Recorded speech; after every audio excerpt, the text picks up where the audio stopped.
بسم اللہ الرحمن الرحیم۔ تو دوستو آپ دیکھ رہے ہیں میرا چینل کتاب مسلم۔ آپ سب کو میری طرف سے السلام علیکم۔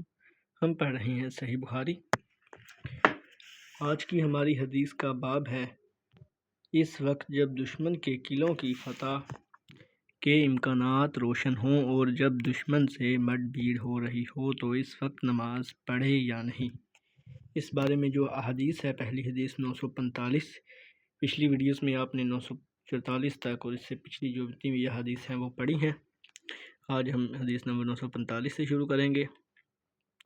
ہم سے یحییٰ بن جعفر نے بیان کیا کہ ہم سے وکیع نے علی بن مبارک سے بیان کیا، ان سے یحییٰ بن ابی کثیر نے، ان سے ابو سلمہ نے، ان سے جابر بن عبداللہ انصاری رضی اللہ عنہ نے کہ حضرت عمر رضی اللہ عنہ غزوہ خندق کے دن کفار کو برا بھلا کہتے ہوئے آئے اور عرض کرنے لگے کہ یا رسول اللہ، سورج ڈوبنے ہی کو ہے اور میں نے تو اب تک عصر کی نماز نہیں پڑھی۔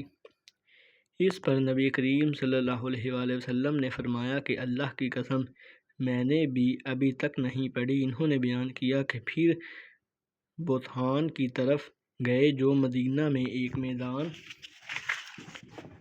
تھا، وضو کر کے آپ نے وہاں سورج غروب ہونے کے بعد عصر کی نماز پڑھی، پھر اس کے بعد نماز مغرب پڑھی۔ اس حدیث کی تشریح ہے۔ باب کا ترجمہ اس حدیث سے نکلا کہ نبی کریم صلی اللہ علیہ وآلہ وسلم کو لڑائی میں مصروف رہنے سے بالکل نماز کی فرصت نہ ملی تو آپ نے نماز میں دیر کی۔ قسطلانی نے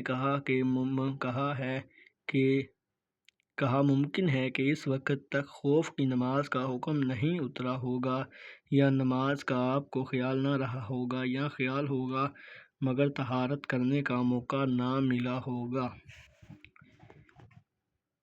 یعنی کہا گیا شدت جنگ کی وجہ سے آپ صلی اللہ علیہ وآلہ وسلم نے عمداً نماز عصر کو مؤخر فرمایا، اس لیے کہ اس وقت تک صلوات خوف کا حکم نازل نہیں ہوا تھا۔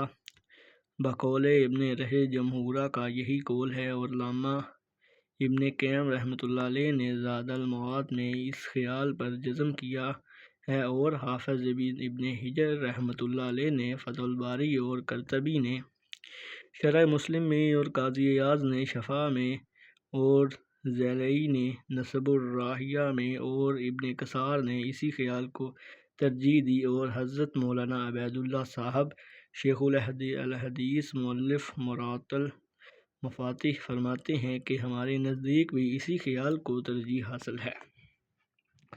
صدق اللہ العظیم۔ تو دوستو یہ تھی آج کی حدیث اور اس کی تشریح۔ اگلی احادیث پڑھنے کے لیے میرے چینل کو سبسکرائب ضرور کریں تاکہ آنے والی احادیث تمام آپ کو وقت بہ وقت ملتی رہیں۔ اللہ حافظ۔